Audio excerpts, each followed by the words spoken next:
നമ്മുടെ നാട്ടിലെ എല്ലാ നിയമങ്ങളും ഇപ്പോൾ സ്ത്രീകൾക്ക് അനുകൂലമാണ്. പെണ്ണിനെ നോക്കിയാൽ പോലും കുറ്റം.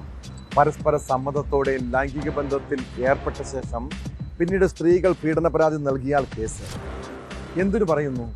സമൂഹ മാധ്യമങ്ങൾ സജീവമായ ഇക്കാലത്ത് വൈറലാകാൻ പുരുഷന്മാരെ അപമാനിക്കുന്നതും പൊതുമധ്യത്തിൽ അവഹേളിക്കുന്നതും ചില യുവതികൾക്ക് ലഹരിയാണ്. അടുത്തിടെ ഇങ്ങനെ കുറെ വീഡിയോകൾ കണ്ടിട്ടുണ്ടല്ലേ? ബസ്സിൽ യാത്ര ചെയ്തപ്പോൾ നഗ്നതാ പ്രദർശനം നടത്തിയെന്നും ശരീരത്തിൽ പിടിച്ചെന്നുമുള്ള പരാതികൾ. അതിൽ വസ്തുതയുള്ള വാർത്തയുണ്ടാകാം. എന്നാൽ നിരപരാധികളായ പുരുഷന്മാരും ഇരകളാകപ്പെടുന്നുണ്ട്.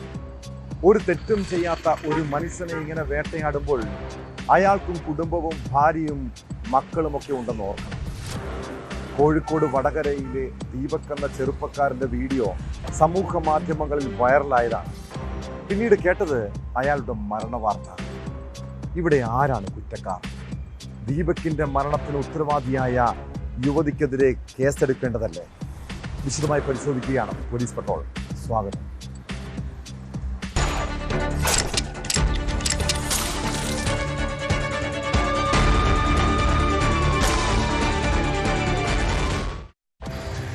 ചെയ്യാത്ത തെറ്റിന് വേട്ടയാടപ്പെട്ട ഒറ്റേറെ അനുഭവങ്ങൾ നമ്മുടെ ജീവിതത്തിലുണ്ടാകും. ഒന്ന് ചിന്തിച്ചേ, അങ്ങനെ തെറ്റു ചെയ്യാതെ പൊതുസമൂഹത്തിന് മുന്നിൽ അപമാനിതനാകുമ്പോഴുള്ള അവസ്ഥ. കഴിഞ്ഞ ദിവസം ബസ് യാത്രയ്ക്കിടെ യുവാവ് ലൈംഗിക അതിക്രമം നടത്തിയെന്ന് ആരോപിച്ച് യുവതി സമൂഹ മാധ്യമത്തിൽ പങ്കുവച്ച വീഡിയോ പലരും ഷെയർ ചെയ്തിട്ടുണ്ടാകും. കോഴിക്കോട് ഗോവിന്ദപുരം സ്വദേശി ദീപക് യഥാർത്ഥത്തിൽ തെറ്റുകാരനായിരുന്നു. വീഡിയോ ചെയ്ത യുവതി ഒരു പബ്ലിസിറ്റിക്ക് വേണ്ടി നടത്തിയ നാടകമായിരുന്നു അത്. എന്തായാലും ഈ ദൃശ്യങ്ങൾ പ്രചരിച്ചതോടെ ദീപക് എന്ന ചെറുപ്പക്കാരനെ ചിലരെങ്കിലും മോശക്കാരനായി കണ്ടുകാണും. നാട്ടുകാരുടെയും ബന്ധുക്കളുടെയും മുന്നിൽ അയാൾ അപമാനിതനായിട്ടുണ്ടാകും. ഒടുവിൽ അതിൻ്റെ മനോവിഷമത്തിൽ ദീപക് ജീവനൊടുക്കിയെന്ന സങ്കടകരമായ വാർത്ത കേട്ടു. യുവതിയുടെ വ്യക്തിഹത്യയെ തുടർന്നുണ്ടായ മാനസിക സമ്മർദ്ദമാണ് ആത്മഹത്യ കാരണമെന്ന് കുടുംബം ആരോപിക്കുന്നു.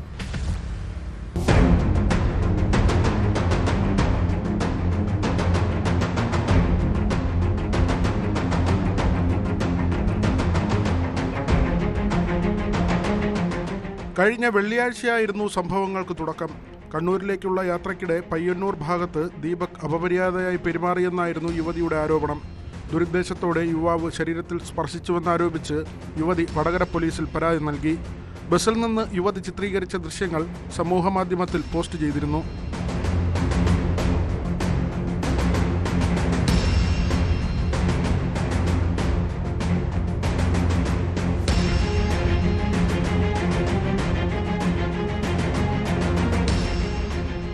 ചുരുങ്ങിയ സമയത്തിനുള്ളിൽ 20 ലക്ഷത്തിലധികം ആളുകൾ വീഡിയോ കാണുകയും നിരവധി പേർ വീഡിയോ പങ്കുവയ്ക്കുകയും ചെയ്തു.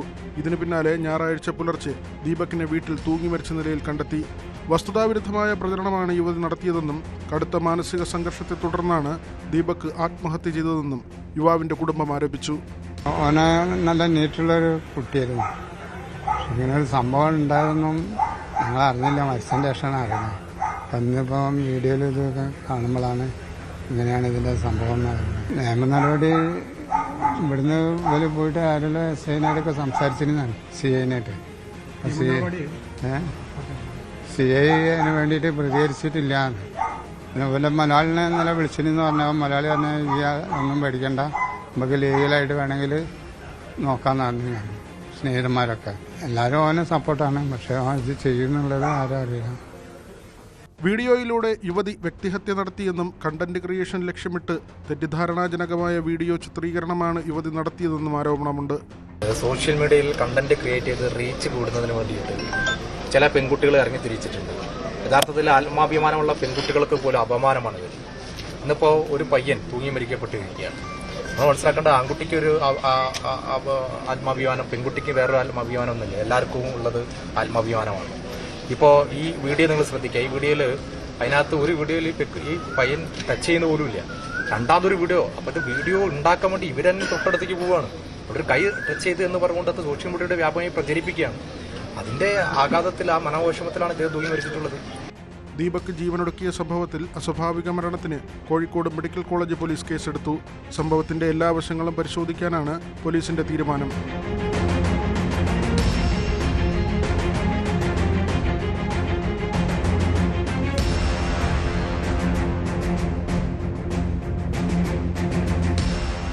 ന്യൂസ് 18 കോഴിക്കോട്.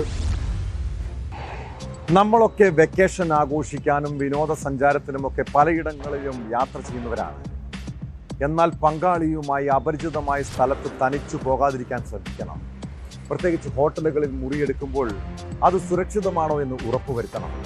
കാസർഗോഡ് ഹൊസങ്കടിയിൽ ഒരു യുവാവിനും പെൺസുഹൃത്തിനും നേരിടേണ്ടി വന്ന ദുരനുഭവത്തെക്കുറിച്ചാണ് പറഞ്ഞു വരുന്നത്.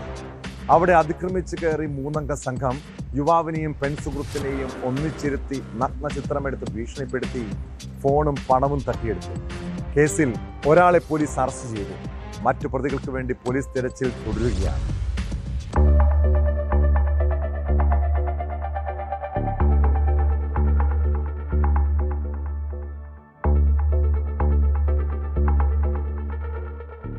ഹൊസങ്കടിയിലെ ലോഡ്ജ് മുറിയിൽ അതിക്രമിച്ചു കയറി യുവാവിനെയും പെൺസുഹൃത്തിനെയും ഒന്നിച്ചിരുത്തി നഗ്ന ചിത്രമെടുത്ത് ഭീഷണിപ്പെടുത്തി ഫോണും പണവും തട്ടിയെടുത്തു എന്നാണ് കേസ്. മഞ്ചേശ്വരം പീരാരമൂല സ്വദേശിയും കടമ്പാറിൽ താമസക്കാരനുമായ ആരീസാണ് പിടിയിലായത്. മംഗളൂരുവിൽ വെച്ചാണ് ഇയാളെ ഇൻസ്പെക്ടർ പി അജിത് കുമാറിന്റെ നേതൃത്വത്തിലുള്ള സംഘം അറസ്റ്റ് ചെയ്തത്.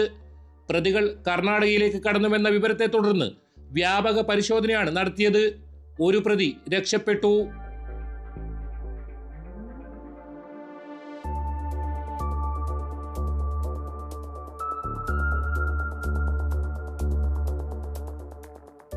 കഴിഞ്ഞ ബുധനാഴ്ചയാണ് കേസിനാസ്പദമായ സംഭവം. ഉച്ചയ്ക്ക് 12 മണിക്ക് ഉള്ളാൾ മോണ്ടുകുളിയിലുള്ള യുവാവും പെൺസുഹൃത്തും ഹൊസങ്കടിയിലെ ലോഡ്ജിൽ മുറിയെടുത്തിരുന്നു. ഈ സമയത്ത് 3 അംഗ സംഘം മുറിയിലേക്ക് അതിക്രമിച്ചു കയറുകയും യുവതിയെയും യുവാവിനെയും കട്ടിലിൽ ഒന്നിച്ചിരുത്തി അർദ്ധ നഗ്ന വീഡിയോകളും ഫോട്ടോകളും പകർത്തുകയായിരുന്നു.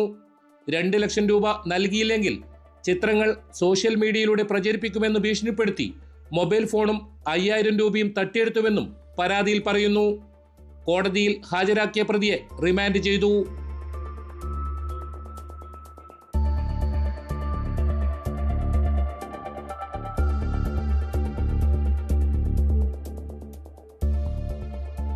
ന്യൂസ് 18 കാസർഗോഡ്.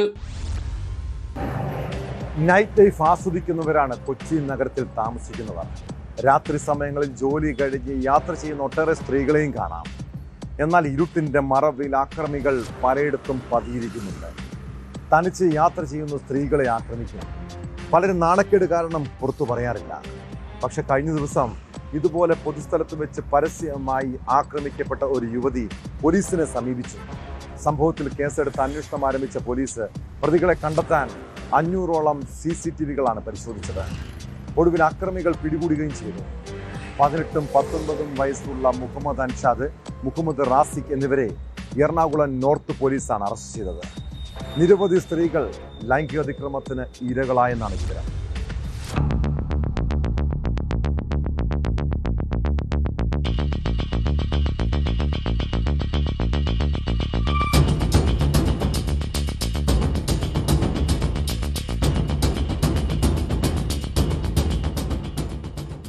ഇരുട്ടുമൂടിക്കിടക്കുന്ന കൊച്ചിയിലെ ഇടവഴികളിലൂടെ 2 യുവാക്കൾ ബൈക്കിലെത്തും.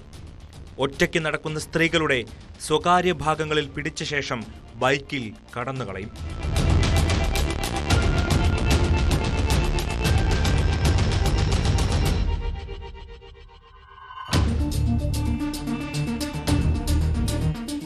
കഴിഞ്ഞ ഡിസംബർ മുതലാണ് മുഹമ്മദ് അൻഷാദും മുഹമ്മദ് റാസിഖും ബൈക്കിലെത്തി സ്ത്രീകൾക്ക് നേരെ ലൈംഗിക അതിക്രമം ആരംഭിച്ചത്. നാണക്കേട് കാരണം പലരും പരാതി പറഞ്ഞില്ല. എന്നാൽ കഴിഞ്ഞ ദിവസം ഒരു പെൺകുട്ടി പരാതിയുമായി എത്തി. ഇതോടെ 2 പേരെയും പൂട്ടാൻ നോർത്ത് പോലീസ് തീരുമാനിച്ചു.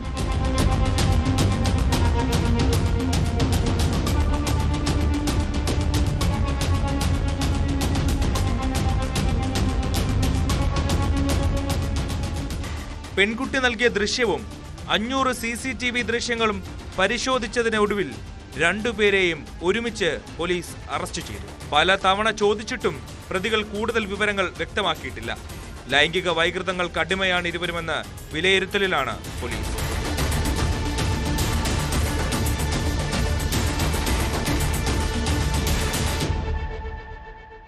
ന്യൂസ് 18 കൊച്ചി. അയൽവാസികൾ തമ്മിൽ സാഹോദര്യത്തിൽ ജീവിക്കുന്നത് എത്ര മനോഹരല്ലേ. എന്നാൽ ചെറിയൊരു നീരസമ്മതി അത് വലിയ പകയ്ക്കും വിദ്വേഷത്തിനും കാരണമാകാൻ, പിന്നീട് ഒരിക്കലും കൂട്ടിയോജിപ്പിക്കാൻ കഴിയാത്ത മുറിവായി മാറുമെന്ന് മാത്രമല്ല, ചിലപ്പോൾ അക്രമത്തിലേക്കും കൊലപാതകത്തിലേക്കും അത് വഴിമാറിയേക്കാം. കൊല്ലം കുണ്ടറയിൽ അയൽവാസികൾ തമ്മിലുണ്ടായ അതിർത്തി തർക്കം യുവാവിന്റെ ജീവനെടുത്തു. കുണ്ടറ സ്വദേശിയായ സജിത്തിനെ കൊലപ്പെടുത്തിയ സംഭവത്തിൽ 8 പേർക്കെതിരെ പോലീസ് കേസെടുത്തിട്ടുണ്ട്. സജിത്തിന്റെ സഹോദരൻ സുജിത്ത് അടക്കം 4 പേർക്ക് പരിക്കേറ്റു. സംഭവത്തിൽ 6 പ്രതികൾ പിടിയിലായി.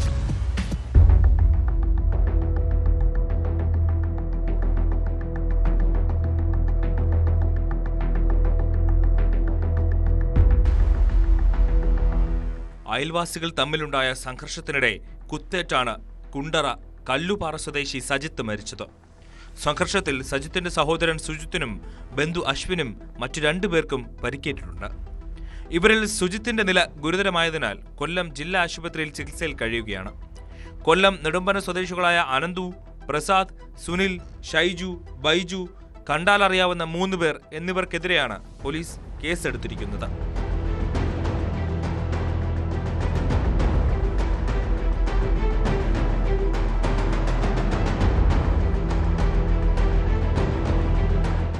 ഇടപ്പനയം സ്വദേശികളും അയൽവാസികളുമായ ഷൈജുവും പവിത്രനും തമ്മിൽ ആദ്യം വാക്കുതർക്കമുണ്ടാവുകയും തുടർന്ന് ഇത് കയ്യാങ്കളിയിലേക്ക് മാറുകയും ചെയ്തതായാണ് വിവരം. തർക്കവിവരം അറിഞ്ഞ് പവിത്രന്റെ ബന്ധുക്കളായ സജിത്തും സുജിത്തും മറ്റൊരാളും സംഭവ സ്ഥലത്തെത്തുകയായിരുന്നു. തുടർന്ന് വഴക്കിൽ ഇടപെട്ടവർ തമ്മിൽ വീണ്ടും സംഘർഷമുണ്ടായി. ഇത് പിന്നീട് കൂട്ടയടിയായി മാറി.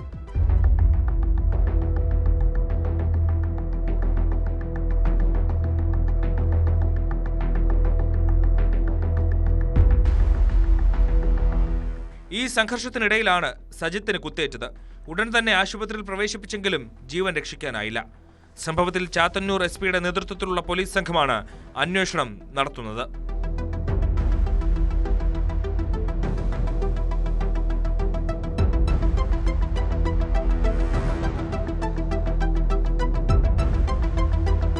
ന്യൂസ് 18 കൊല്ലം. പലതരം സുഹൃത്തുക്കളുള്ളവരാണ് നമ്മളൊക്കെ. എന്നാൽ മദ്യപിച്ച ശേഷം അനാവശ്യമായി പ്രശ്നങ്ങൾ സൃഷ്ടിക്കുന്നവരെ കാണാം. അങ്ങനെയുള്ളവരിൽ നിന്ന് പരമാവധി അകലം പാലിക്കുന്നതാണ് ആയുസ്സിനും ആരോഗ്യത്തിനും നല്ലത്. ഇടുക്കി അടിമാലിയിൽ സുഹൃത്തുക്കൾ തമ്മിൽ ഒന്നിച്ചിരുന്ന് മദ്യപിച്ച ശേഷമുണ്ടായ വാക്കുതർക്കം കൊലപാതകത്തിൽ കലാശിച്ചു.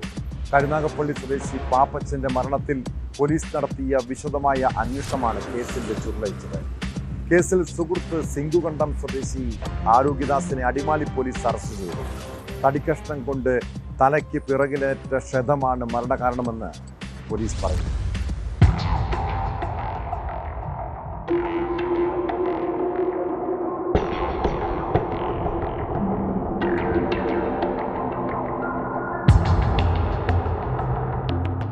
വ്യാഴാഴ്ച വൈകിട്ടോടെയായിരുന്നു അടിമാലി ടൗണിൽ നിർമ്മാണത്തിലിരുന്ന കെട്ടിടത്തിൽ കരുനാഗപ്പള്ളി സ്വദേശി പാപ്പച്ചന്റെ മൃതദേഹം അഴുകിയ നിലയിൽ കണ്ടെത്തിയത്.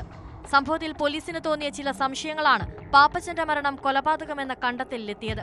പാപ്പച്ചനെ കൊലപ്പെടുത്തിയ സിംഗുകണ്ടം സ്വദേശി ആരോഗ്യദാസിനെ അടിമാലി പോലീസ് അറസ്റ്റ് ചെയ്തു. ഇയാൾ പാപ്പച്ചന്റെ സുഹൃത്താണ്. പാപ്പച്ചന്റെ തലയ്ക്ക് പിറകിൽ ആഴത്തിൽ മുറിവ് സംഭവിച്ചതായി പോലീസ് കണ്ടെത്തിയിരുന്നു. ഇത് ആരോഗ്യദാസ് തടിക്കഷ്ണം കൊണ്ട് അടിച്ചതിലൂടെ സംഭവിച്ചതാണെന്ന് പോലീസിന്റെ കണ്ടെത്തലുണ്ട്.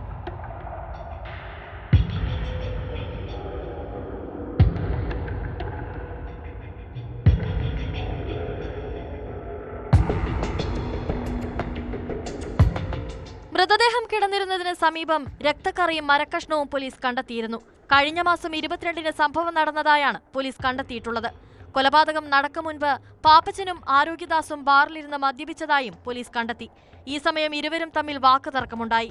പിന്നീട് ഇരുവരും ബാറിൽ നിന്നും ടൗണിൽ തന്നെയുള്ള നിർമ്മാണം പൂർത്തിയാക്കാത്ത കെട്ടിടത്തിന് മുകളിലേക്കെത്തി. ഇവിടെ വെച്ച് വീണ്ടും ഇരുവരും തമ്മിൽ രൂക്ഷമായ വാക്കുതർക്കമുണ്ടായി. ഇതിനിടെ ആരോഗ്യദാസ് തടിക്കഷ്ണം ഉപയോഗിച്ച് പാപ്പച്ചന്റെ തലക്കടിക്കുകയായിരുന്നുവെന്നാണ് പോലീസ് നൽകുന്ന വിവരം. ഈ മുറിവ് പാപ്പച്ചന്റെ മരണത്തിനിടയാക്കിയെന്ന് പോസ്റ്റ്മോർട്ടം റിപ്പോർട്ടിൽ വ്യക്തമായിരുന്നു. CCTV ദൃശ്യങ്ങളും ടവർ ലൊക്കേഷനും ഒക്കെ കേന്ദ്രീകരിച്ച് പോലീസ് നടത്തിയ അന്വേഷണമാണ് പാപ്പച്ചന്റെ മരണത്തിന്റെ ചുരുളഴിച്ചത്. അറസ്റ്റിലായ പ്രതി കുറ്റം സമ്മതിച്ചതായി പോലീസ് വ്യക്തമാക്കി. വർഷങ്ങൾക്ക് മുൻപ് അടിമാലിയിലെത്തിയ പാപ്പച്ചൻ വിവിധ ജോലികൾ ചെയ്ത് അടിമാലിയിൽ കഴിഞ്ഞു വരികയായിരുന്നു. പ്രതിയെ കോടതിയിൽ ഹാജരാക്കി റിമാൻഡ് ചെയ്തു.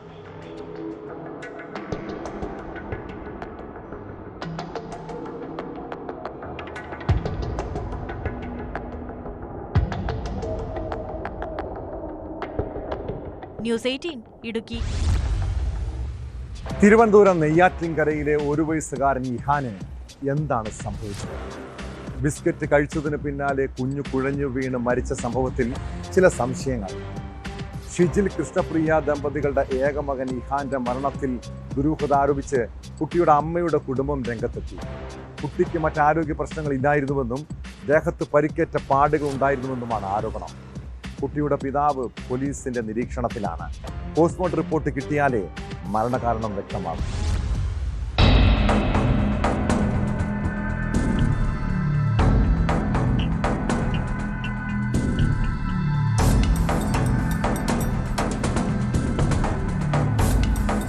വെള്ളിയാഴ്ച രാത്രി 9ഓടെയായിരുന്നു സംഭവം. നെയ്യാറ്റിൻകര കവളാംകുളം ഐക്കരവിള വീട്ടിലാണ് ഷിജിലും കുടുംബവും വാടകയ്ക്ക് താമസിക്കുന്നത്. കടയിൽ നിന്ന് ഷിജിൽ വാങ്ങിക്കൊണ്ടുവന്ന ബിസ്ക്കറ്റ് കൃഷ്ണപ്രിയയാണ് കുഞ്ഞിന് നൽകിയത്. ബിസ്ക്കറ്റ് ഉള്ളിൽ ചെന്നതിന് പിന്നാലെ കുഞ്ഞു കുഴഞ്ഞു വീണു. വായിൽ നിന്ന് കഫം പുറത്തു വന്നെന്നും ശരീരം തണുത്ത് ചുണ്ടിനും വായ്ക്കും നിറവ്യത്യാസം വന്നതായും കൃഷ്ണപ്രിയയുടെ മൊഴിയിൽ പറയുന്നു. നെയ്യാറ്റിൻകര ജനറൽ ആശുപത്രിയിൽ എത്തിച്ചെങ്കിലും കുഞ്ഞ് മരിച്ചിരുന്നു. ഷിജിലും കൃഷ്ണപ്രിയയും അസ്വാരസ്യങ്ങൾ കാരണം ഒരുമിച്ചായിരുന്നില്ല താമസം. 1 മാസത്തിന് മുൻപാണ് കൃഷ്ണപ്രിയയും കുട്ടിയെയും ഷിജിൽ വാടക വീട്ടിലേക്ക് കൊണ്ടുപോയത്. ഇവിടെ വെച്ച് കൃഷ്ണപ്രിയയ്ക്ക് മാനസിക പീഡനം നേരിടേണ്ടി വന്നു എന്നതടക്കം കുടുംബം ആരോപിക്കുന്നു. ഉപദ്രവിക്കുന്ന എപ്പോഴും ഇവിടുന്ന് ചെന്നതിന് ശേഷം ഈ കൊച്ചിന് അവിടെ ഒരു മോനുണ്ട്, അവിടെ സഹോദരിക്കൊരു മോനുണ്ട്, അവളും അവിടെയാണ്. അപ്പോൾ അവർക്ക് ഈ കാര്യം എന്ന് പറഞ്ഞാൽ ഈ 47 ദിവസത്തിനകത്തുള്ള കൊച്ചിൻ്റെ ഒരു ബന്ധം അച്ഛനുള്ളൂ. അതുവരെ ഇവിടെയാണല്ലോ. 1 വയസ്സ് വരെ ഒരു മരുന്ന് പോലും വാങ്ങാതെ അത്രയും കെയറിൽ നോക്കിയതാണ് ഞങ്ങൾ. അത് ഇതിനകത്തിട്ട് അവർക്ക് തടസ്സം ഉറങ്ങാൻ പറ്റണില്ല. ഇതാണ് ഇങ്ങനെയൊക്കെയാണ് പറയണത്. വേറെ അവളെപ്പോഴും അവളെ കാണുമ്പോഴത്തേക്ക് മനസ്സിലായി വള്ളി പോലെ കൈയെല്ലാം ഇവിടുന്ന് കറുത്ത് അവളെ ശരീരമെല്ലാം ബാക്ക് ഫ്രണ്ടുമൊക്കെ ഇങ്ങനെ അള്ളു പോലെ ഒരു കൊതുമ്പ് കീറി വെച്ച പോലെയാണ് അവളെ നിൽക്കുന്നത്. അവളെ കാണുമ്പോൾ മൊത്തത്തിന് മനസ്സിലാവും. ആശുപത്രിയിൽ എത്തിച്ച കുട്ടിയുടെ ശരീരത്തിലെ പരിക്കേറ്റ പാടുകളെപ്പറ്റി രക്ഷിതാക്കളോട് ചോദിച്ചപ്പോൾ അതിനെക്കുറിച്ച് അറിയില്ല എന്നായിരുന്നു അവർ പറഞ്ഞത്. മാതാപിതാക്കളെ പോലീസ് ചോദ്യം ചെയ്തിരുന്നു. കുട്ടിയുടെ പിതാവ് പോലീസ് നിരീക്ഷണത്തിലാണ്. പോസ്റ്റ്മോർട്ടം ഫലം വന്നാൽ മാത്രമേ കുട്ടിയുടെ മരണകാരണം വ്യക്തമാവുകയുള്ളൂ. വീട്ടിലടക്കം ഫോറൻസിക് പരിശോധന നടത്താൻ പോലീസ് നീക്കം ആരംഭിച്ചിട്ടുണ്ട്.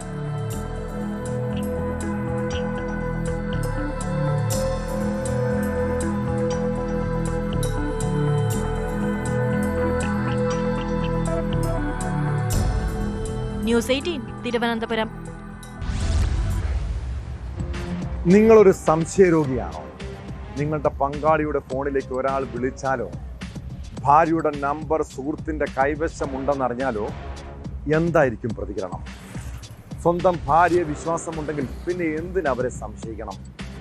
എന്നാൽ ചില പുരുഷന്മാരുണ്ട്, ഭാര്യ ബന്ധുക്കളും സുഹൃത്തുക്കളും ഒക്കെയായി സംസാരിച്ചാൽ പ്രശ്നമാണ്.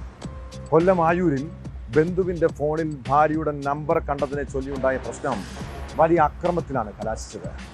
ആയൂർ സ്വദേശി സ്റ്റെഫിൻ ദമ്പതിമാരെ വീട്ടിൽ കയറി കൊലപ്പെടുത്താൻ ശ്രമിച്ചു. കേസിൽ യുവാവിനെ പോലീസ് അറസ്റ്റ് ചെയ്തു.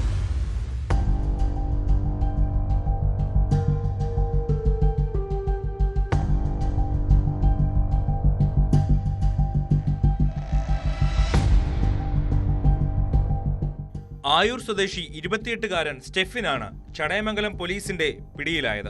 ബന്ധുവിന്റെ മൊബൈൽ ഫോണിൽ ഭാര്യയുടെ നമ്പർ കണ്ടതിനെ തുടർന്നുണ്ടായ തർക്കത്തിൽ ദമ്പതിമാരെ വീട്ടിൽ കയറി ആക്രമിച്ചതായാണ് കേസ്. ആക്രമണത്തിൽ വഞ്ചിപ്പട്ടി സ്വദേശി ബിനുരാജിനും ഭാര്യയ്ക്കും ഗുരുതരമായി പരിക്കേറ്റു. ഇരുവരെയും വെഞ്ഞാറമൂട് ഗോകുലം മെഡിക്കൽ കോളേജിൽ പ്രവേശിപ്പിച്ചു.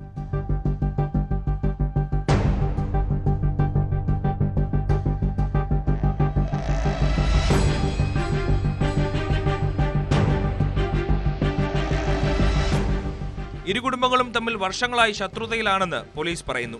ഇതിനിടെ ബിനുരാജിന്റെ മൊബൈൽ ഫോണിൽ തന്റെ ഭാര്യയുടെ നമ്പർ സേവ് ചെയ്തിരിക്കുന്നത് പ്രതി കണ്ടതാണ് ആക്രമണത്തിന് കാരണമായത്. പട്ടികക്കമ്പുമായി ബിനുരാജിന്റെ വീട്ടിലേക്ക് അതിക്രമിച്ചു കയറിയ പ്രതി ക്രൂരമായി ആക്രമിക്കുകയായിരുന്നു. ബിനുരാജിന്റെ തലയ്ക്കും ദേഹത്തും ഗുരുതരമായി പരിക്കേറ്റു. തടയാൻ ശ്രമിച്ച ഭാര്യയുടെ തലയ്ക്കും പട്ടികക്കമ്പ് കൊണ്ട് അടിയേറ്റു. അടിയേറ്റ് ബോധരഹിതനായി വീണ ബിനുരാജിനെയും രക്തത്തിൽ കുളിച്ച ഭാര്യയെയും നാട്ടുകാരും ബന്ധുക്കളും ചേർന്നാണ് ആശുപത്രിയിൽ എത്തിച്ചത്. വധശ്രമത്തിന് കേസെടുത്താണ് പോലീസ് സ്റ്റെഫിനെ അറസ്റ്റ് ചെയ്തത്. കോടതിയിൽ ഹാജരാക്കിയ പ്രതിയെ റിമാൻഡ് ചെയ്തു.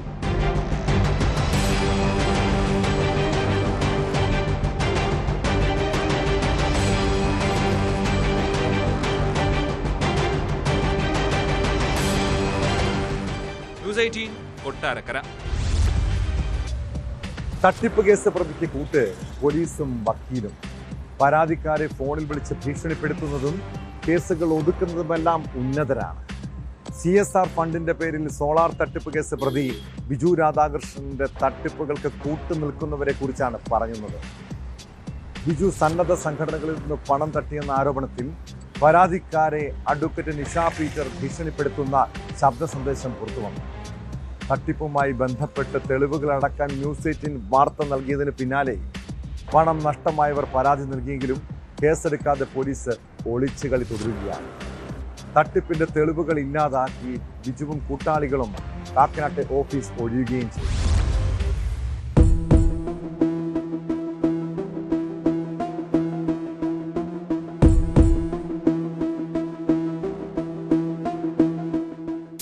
വയോജന കേന്ദ്രം അടക്കമുള്ള പദ്ധതിക്കായി 300 കോടി രൂപ CSR ഫണ്ട് വാങ്ങി നൽകാമെന്ന ബിജു രാധാകൃഷ്ണന്റെ വാക്ക് വിശ്വസിച്ച് മലപ്പുറം സ്വദേശിയായ റിൻഷാദ് 27 ലക്ഷം രൂപയോളം കൈമാറിയിരുന്നു.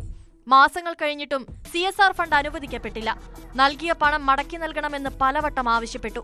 2 കാര്യങ്ങളും നടക്കാതെ വന്നതോടെയാണ് NGO ഹെൽപ്പ് എന്ന ബിജുവിന്റെ സ്ഥാപനത്തിന്റെ ഉടമയായ അഡ്വക്കേറ്റ് നിഷ പീറ്ററിനെ റിൻഷാദ് സമീപിച്ചത്. പണം നൽകിയെന്ന് തെളിയിക്കാൻ കഴിയുമെങ്കിൽ തെളിയിക്കൂ എന്നായിരുന്നു നിഷയുടെ വാക്കുകൾ. ഇങ്ങനെ വേണമെങ്കിലും നീ നിന്നോ, നിനക്ക് ചെയ്യാൻ കഴിവും പ്രാപ്തി ഉണ്ടല്ലോ, നീ പിന്നെ എന്തിനാണ് എന്റെ ഫോണിലേക്ക് ഈ വോയിസറിനെ നീ പൈസ കൊടുത്തിട്ടുണ്ടെങ്കിൽ കൊടുത്താക്കണമെന്ന് മേടിച്ചോണം. എന്റെ ഫോണിൽ നീ എനിക്ക് പൈസ തന്നിട്ടുണ്ടോ? നീ എന്റെ ഓഫീസിൽ നിന്നോട് വരാൻ ആര് പറഞ്ഞു? നീ എന്റെ ഓഫീസിലേക്ക് വരേണ്ട കാര്യം എന്താ? നീ എന്നെ വിളിക്കേണ്ട കാര്യം എന്താ? നീ എന്നോട് ചോദിച്ചിട്ടാണ് ആൾക്കാർക്ക് പൈസ കൊടുത്തത്. UDF ഭരണകാലത്തടക്കം ബിജുവിനെ കേസിൽ നിന്നും രക്ഷപ്പെടുത്തിയ താൻ തുടർന്നും സംരക്ഷിക്കുമെന്നും നിഷ പറയുന്നു. ഈ കേരളത്തിലെ CBI അടക്കം എല്ലാവർക്കും ബിജു രാധാകൃഷ്ണനെ സംരക്ഷിക്കുന്നത് അഡ്വക്കേറ്റ് നിഷ കെ പീറ്റർ എന്ന് വളരെ വ്യക്തമായിട്ടറിയാം. UDFന്റെ ഭരണകാലത്ത് തന്നെ ബിജു രാധാകൃഷ്ണനെ ജയിലിൽ നിന്ന് ഇറക്കാൻ ധൈര്യം കാണിച്ച അഡ്വക്കേറ്റ് തന്നെയാടാ ഞാൻ. നീ എന്ത് വിചാരിച്ചു എന്നെ പറ്റിയിട്ട്? നീ പലപ്പോഴും കണ്ടിട്ടില്ല ബിജു രാധാകൃഷ്ണൻ ചീത്ത പറയണതൊക്കെ, നീ പലപ്പോഴും കണ്ടിട്ടില്ലേ ഓഫീസിൽ വെച്ചിട്ട് ഞാൻ ചെയ്യണത്?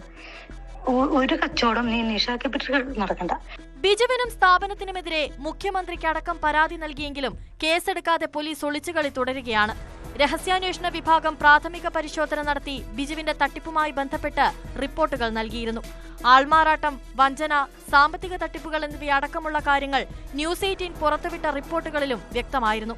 സംസ്ഥാന സർക്കാർ സാമ്പത്തിക പ്രതിസന്ധിയിലൂടെ കടന്നുപോകുന്നതിനാൽ ആദിവാസി മേഖലകളിലെ പദ്ധതികൾ അടക്കം ഏറ്റെടുത്ത് നടത്തുന്നത് തന്റെ സ്ഥാപനമെന്നായിരുന്നു ബിജുവിന്റെ അവകാശവാദം.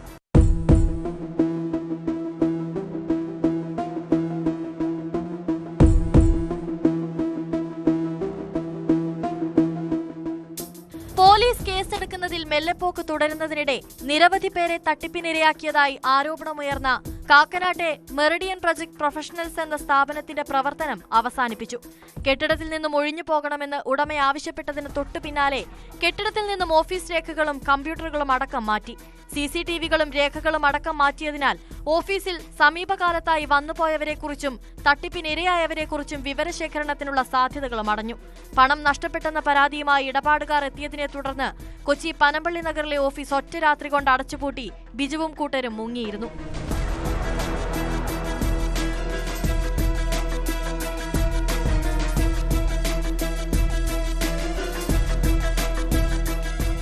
ന്യൂസ് 18 കൊച്ചി.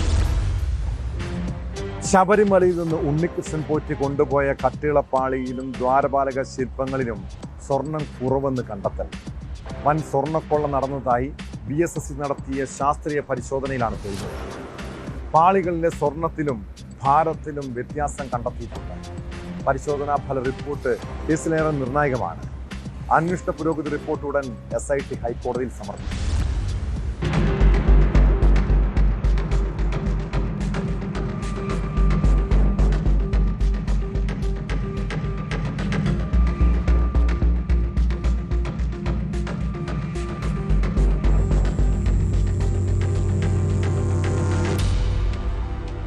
സ്വർണ്ണക്കൊള്ളയുമായി ബന്ധപ്പെട്ട് അന്വേഷണം ആരംഭിച്ച മുതൽ നഷ്ടപ്പെട്ട സ്വർണവുമായി ബന്ധപ്പെട്ട കൃത്യമായ കണക്ക് രേഖപ്പെടുത്താൻ അന്വേഷണ സംഘത്തിന് സാധിച്ചിരുന്നില്ല. VSSC നടത്തിയ പരിശോധനയിലൂടെ നഷ്ടപ്പെട്ട സ്വർണം എത്രയാണെന്ന് കൃത്യമായി മനസ്സിലാക്കാൻ സാധിക്കും. അന്വേഷണത്തിന്റെ ഗതി തന്നെ നിർണ്ണയിക്കുന്ന റിപ്പോർട്ടാണ് VSSC വെള്ളിയാഴ്ച കൊല്ലം വിജിലൻസ് കോടതിയിൽ സമർപ്പിച്ചത്. മുദ്രവച്ച കവറിൽ സമർപ്പിച്ച പരിശോധനാ റിപ്പോർട്ട് പിന്നീട് പ്രത്യേക അന്വേഷണ സംഘത്തിന് കോടതി കൈമാറി.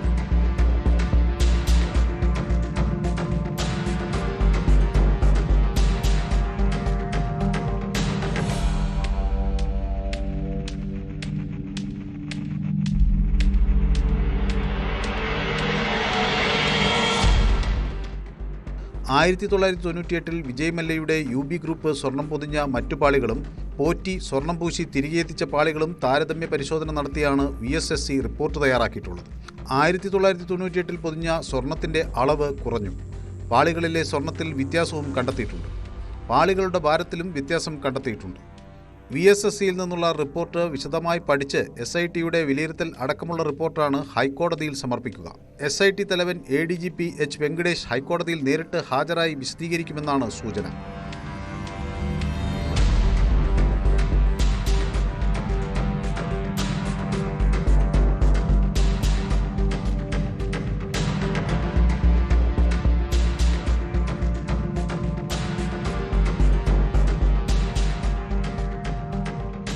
News 18 തിരുവനന്തപുരം.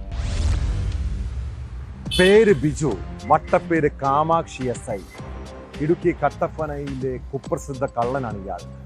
വീടുകളിൽ അതിക്രമിച്ച് കയറി കവർച്ചയും വാഹന മോഷണവുമാണ് കാണിക്കുന്നത്. ഇതുമാത്രമല്ല, കയ്യിൽ കിട്ടുന്നതെല്ലാം മോഷ്ടിക്കും. ആദ്യമൊക്കെ തനിച്ചായിരുന്നു കവർച്ച. മകന് പ്രായപൂർത്തിയായതോടെ അവനെയും ഇപ്പോൾ കൂടെ കൂട്ടും. കട്ടപ്പനയിൽ നിന്നും ഏലക്ക മോഷണം പോയ കേസിലാണ് ബിജുവും മകൻ ബിബിനും ഒടുവിൽ പിടിയിലായത്. ബിജുവിന്റെ മകനും നിരവധി മോഷണ കേസുകളിലെ പ്രതിയാണ്.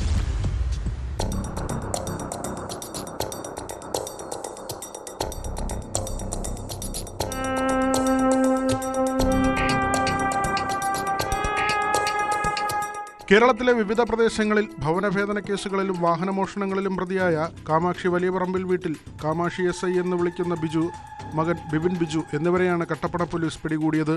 ഇവർക്കൊപ്പം ഏലക്ക വിൽപ്പന നടത്താൻ ഉപയോഗിച്ച വാഹനവും കട്ടപ്പന പോലീസ് കസ്റ്റഡിയിലെടുത്തു. കട്ടപ്പന തെവരയാറിൽ പള്ളിക്ക് എതിർവശത്ത് പ്രവർത്തിക്കുന്ന വീടോടുകൂടിയ സ്റ്റോറിൽ നിന്നാണ് കഴിഞ്ഞ മാസം 29 രാത്രിയിൽ 220 കിലോയോളം വരുന്ന പച്ച ഏലക്ക അച്ഛനും മകനും കൂടി മോഷ്ടിച്ചത്. ഏലക്ക പിറ്റേന്ന് പരിചയക്കാരനായ കൗമാരക്കാരൻ്റെ സഹായത്തോടെ നെടുങ്കണ്ടത്തെ മലഞ്ചരക്ക് വ്യാപാര കേന്ദ്രത്തിലെത്തിച്ച് വിൽപ്പന നടത്തുകയായിരുന്നു.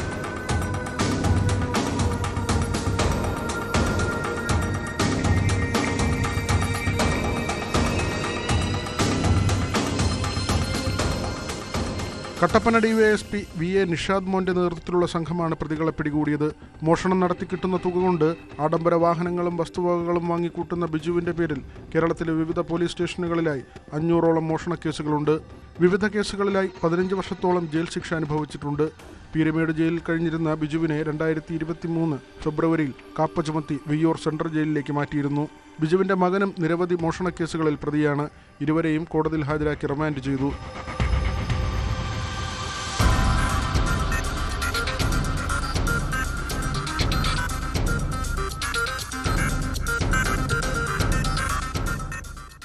News 18 ഇടുക്കി. കുറ്റകൃത്യങ്ങളുടെ മറ്റു ചില വാർത്തകൾ ചുരുക്കത്തിൽ. പത്തനാപുരം തേവലക്കര ഭാഗത്ത് നടത്തിയ പരിശോധനയിൽ 208 ഗ്രാം ഹാഷിഷ് ഓയിലുമായി ഒരാൾ പിടിയിൽ. ഏനാദിമംഗലം കുഞ്ഞിട സ്വദേശി ഉമേഷ് കൃഷ്ണയാണ് പിടിയിലായത്. ഏഴംകുളം നെടുമൺ സ്വദേശി വിനീതിനെതിരെയും കേസെടുത്തു. കോഴിക്കോട് ഓമശ്ശേരി വനിതാ ഹോട്ടലിൽ മോഷണം. ഓമശ്ശേരി സ്വദേശി സാജിദയുടെ ഉടമസ്ഥതയിലുള്ള ഹോട്ടലിലാണ് മോഷണം നടന്നത്. CCTV ദൃശ്യങ്ങൾ പുറത്തുവന്നു. കാസർഗോഡ് കുമ്പളയിൽ ഉത്സവത്തോടനുബന്ധിച്ച് വെടിക്കെട്ട് ഡിസ്പ്ലേ നടത്തിയതിന് ഭാരവാഹികൾക്കെതിരെ കേസ്. കുമ്പള കണിപുര ശ്രീ ഗോപാലകൃഷ്ണ ക്ഷേത്ര പ്രസിഡന്റ് ഉൾപ്പെടെ 5 പേർക്കെതിരെയാണ് പോലീസ് സ്വമേധയാ കേസെടുത്തത്.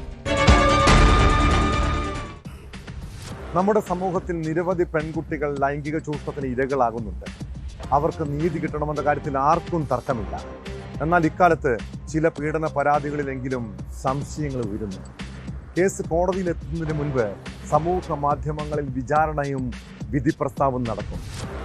ആൾക്കൂട്ട വിചാരണയിൽ മനം നൊന്ത് ഒട്ടേറെ ചെറുപ്പക്കാർ ജീവനൊടുക്കിയ സംഭവം കേൾക്കാറുണ്ടല്ലോ. ഇതുപോലെ സമൂഹ മാധ്യമങ്ങളിലെ അധിക്ഷേപവും പരസ്യ വിചാരണയാണ്. ഈ നാട്ടിൽ ഒരു നിയമമുണ്ടെന്ന് മറന്നാണ് പലരും പ്രതികളെ സൃഷ്ടിക്കുന്നത്.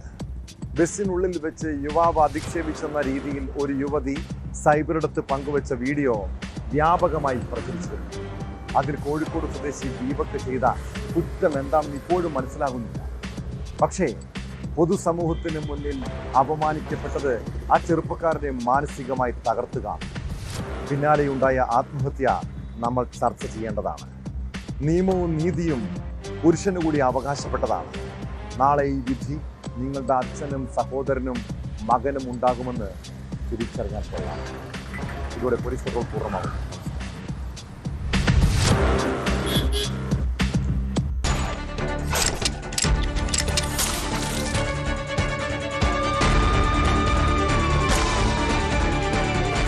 കേരളത്തിന്റെ കൂടുതൽ വാർത്തകൾക്ക് news 18 Keralam YouTube channel subscribe ചെയ്യുക.